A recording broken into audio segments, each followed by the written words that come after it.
علامہ جواد احمد نقوی ہمارے بہت سارے دوستوں کے بقول یہ اہل تشیع کے معتدل عالم دین ہے، اور ایسی میٹھی چھری، میں نے پچھلی ویڈیو میں کہا تھا آپ کو، کچھ سال پہلے میں نے ان کے ساتھ کچھ اور بات چیت کی تھی، اس میں کہا تھا کہ بہت میٹھی چھری پھیرتے ہیں، لیکن اس دفعہ کھل کے سامنے آ گئے ہیں۔ میں نے کہا نا، اللہ تبارک و تعالیٰ منافقین کے چہرے لازمی بے نقاب کرتا ہے، وہ بہت بڑی ذات ہے، اور صحابہ کے معاملے میں جو صحابہ کے بارے میں ڈنڈی مارتا ہے نا، اللہ اس منافق کا چہرہ تو قوم کے اوپر عیاں کر ہی دیتا ہے۔ آپ ذرا یہ اس کی ویڈیو سنیے گا۔ یہ احد کی جنگ ہے، اور اس جنگ میں ہر چند رہبر و پیشوا شہید ہو گئے۔ جنگ احد میں پیشوا کی شہادت کی خبر فقط اڑی تھی اور لوگوں نے میدان چھوڑ دیا۔ یہاں تو رہبر کا جنازہ پڑا ہوا ہے اور امت میدان سے بھاگی نہیں ہے، میدان میں ڈٹی ہوئی ہے۔ جی، سب سے پہلی بات تو یہ کہ ایران اسرائیل جنگ کو غزوہ احد سے تشبیہ دے دی، اور اس سے اگلی بات یہ کہ غزوہ احد کے موقع پہ جو پیشوا تھے ان کے ساتھ لوگ کھڑے نہیں ہوئے، بھاگ گئے، لیکن آج رہبر کے مرنے کے بعد امت اس کے ساتھ کھڑی ہے۔ باریک واردات آپ دیکھ رہے ہیں، جو رسول اللہ صلی اللہ علیہ وسلم کے ساتھ تھے وہ لوگ تھے، اور جو رہبر کے ساتھ ہے، ایران کا یا خامنئی کے ساتھ ہے،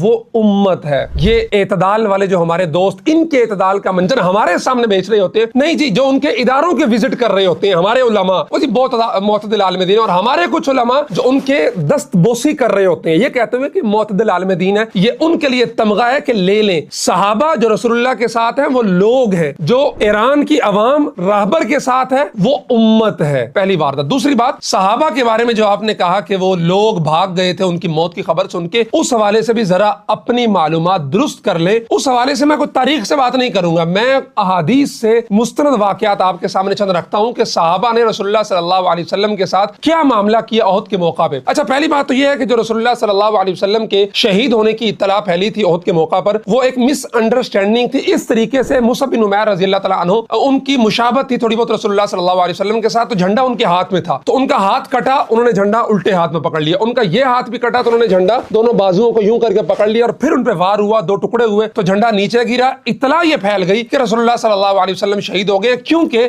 وہ رسول اللہ کے مشابہ تھے۔ اور جب صحابہ تک یہ اطلاع پہنچی کہ رسول اللہ صلی اللہ علیہ وسلم تو شہید ہو گئے ہیں، اور جواد نقوی جو یہ کہہ رہا ہے کہ وہ بھاگ کھڑے ہوئے، اس حوالے سے صحابہ کا رد عمل کیا تھا؟ انس بن نضر رضی اللہ تعالیٰ عنہ، ان تک جب یہ اطلاع پہنچی تو فرمایا کہ جب رسول اللہ صلی اللہ علیہ وسلم شہید ہو گئے ہیں تو اس دنیا میں رہنے کا فائدہ کیا ہے؟ تلوار لی، کفار کے جمگھٹے کے اندر گھسے اور لڑتے لڑتے شہید ہو گئے، اور جب بعد میں ان کا لاشا ملا تو 80 سے زائد زخم تھے ان کے جسم پر، یعنی آخری دم تک ایمان کی حرارت کے ساتھ لڑتے رہے، کفار کو قتل کرتے رہے، یہاں تک کہ وہ شہید ہو گئے۔ یہ ایک صحابی کا عمل تھا۔ حضرت طلحہ بن عبید اللہ، جب رسول اللہ زخمی ہو کر گرے تو وہ ان کے سامنے ڈھال بن کر کھڑے ہو گئے، اور تمام تیروں تلواروں نیزوں کو اپنے جسم پہ روکتے رہے، اور رسول اللہ صلی اللہ علیہ وسلم نے ان کی اتنی تعریف فرمائی، اور بعد میں جب دیکھا گیا ان کے جسم پر 70 سے زائد زخم تھے جنہوں نے رسول اللہ کا دفاع کرتے ہوئے کھائے تھے۔